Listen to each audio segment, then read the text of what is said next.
బంధం అంటే బరువుల మోతని భాష్యం చెప్పే అందలోకం ఇది. బరువైన నా పాపమును మోయగా బలి అయితివా ప్రాయచిత్తంబుగా.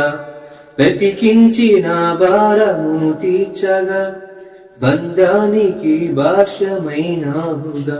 కలరా ఎవరైనా బలిగా నా బదులు ప్రభువా నీవేద ప్రతిగా నిలిచావు. నీ త్యాగమే నన్ను బలపరిచి నడిపింది, నీ కోసమే సాక్షిగా.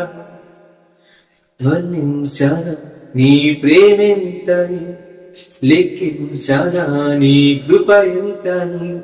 ప్రాణం కన్నా ప్రేమించావని, ఇంకా ప్రేమిస్తావని, ప్రాణమిచ్చేంతగా ప్రేమించావని.